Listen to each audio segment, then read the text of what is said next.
భారతదేశం అంధకారంలో ఉందని ఒక చెప్పులు కుట్టుకునే ఆయనకి భారం కలిగింది. చెప్పులు కుట్టుకునే ఆయనకి భారం కలిగితే 1793 సంవత్సరం నవంబర్ 11వ తారీఖున భారతదేశంలో అడుగు పెట్టాడు ఆయన. భారతదేశానికి రావడానికి 4 నెలల పడవ ప్రయాణం పట్టింది. ఆ 4 నెలల్లో బెంగాలీ భాష చదవటం, బెంగాలీ భాష రాయటం, బెంగాలీ భాషలో మాట్లాడటం నేర్చుకున్నాడు. భారతదేశంలో అడుగు పెట్టినప్పుడు భారతీయ భాష మాట్లాడాడు. 36 సంవత్సరాలు భారతదేశంలో ఉండి 44 భాషలు నేర్చుకున్నాడు. మనకి తిన్నగా ఒక్క భాష రాదు, 44 భాషలు నేర్చుకున్నాడు. 40 భాషల్లోకి బైబిల్ తర్జుమా చేద్దామని ఆరంభించి 28 భాషల్లో కొత్త నిబంధన పూర్తి చేసి 17 భాషల్లో బైబిల్ పూర్తి చేశాడు. ఈ రోజు నీ చేతుల్లో బైబిల్ ఉన్నదంటే కారణం ఆయనే. ఆయన ఎవరో తెలుసా? William Carey. ఒక్క విలియం కేరీ 17 భాషల్లోకి బైబిల్ తర్జుమా చేసి నీ చేతుల్లో పెట్టాడు. అంతేనా? అక్కడితో ఆగిపోయాడా? నీ చేతుల్లో పెన్ ఉందంటే కారణం విలియం కేరీ. భారతదేశంలో మొట్టమొదటిసారిగా ఇంక్ తయారు చేసింది ఆయనే. జిందగీలో రైలు బండి ఎక్కినావంటే కారణం విలియం కేరీ. భారతదేశంలో మొట్టమొదటిసారిగా స్టీమ్ ఇంజన్ పెట్టింది ఆయనే. బ్యాంకులో పైసలు పెట్టినావా? కారణం విలియం కేరీ.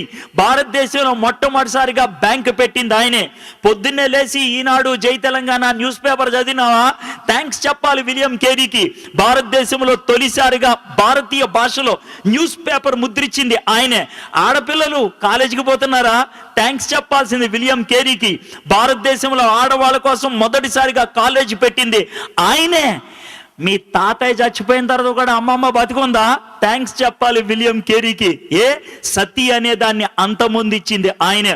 ఒక్కడు చేసిండి ఇదంతా. ఆయన ఈ లోకానికి వచ్చి చేసినప్పుడు ఆయనకి పెద్ద వెల్కమ్ పార్టీ ఇచ్చారనుకున్నారా? లేదు. ఆయన జీవితంలో జరిగిన ఒక్క సన్నివేశం చెప్తే ఆయన ఎంత సాక్రిఫైస్ చేశారో అర్థమవుతుంది.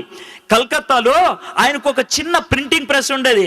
236 పేజీలు బెంగాలీ డిక్షనరీని ఆ రోజే ముద్రించి కట్లగా నిలబెట్టి మిగిలిన పేజీలు ముద్రిద్దాం అనుకునే లోపల ఇంటి దగ్గర నుంచి ఒక పనోడు పరిగెట్టుకుంటా వచ్చాడు. ఇంటి దగ్గర ఉన్నవాడు వచ్చి, సార్ మీ భార్యకి పిచ్చి ఎక్కిందంట. ఎందుకు ఎక్కిందో తెలుసా? భార్యకి పిచ్చి. వాళ్ళ కొడుకు చచ్చిపోయాడు.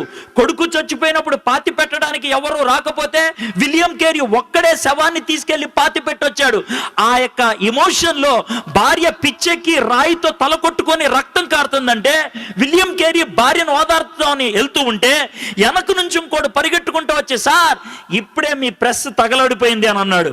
వెనక్కెళ్లాలో ముందుకెళ్లాలో తెలియకుండా సతమతమయ్యాడు విలియం కేరీ. అలా పెనుగులాడి అద్భుతంగా పరిచర్య చేశాడు.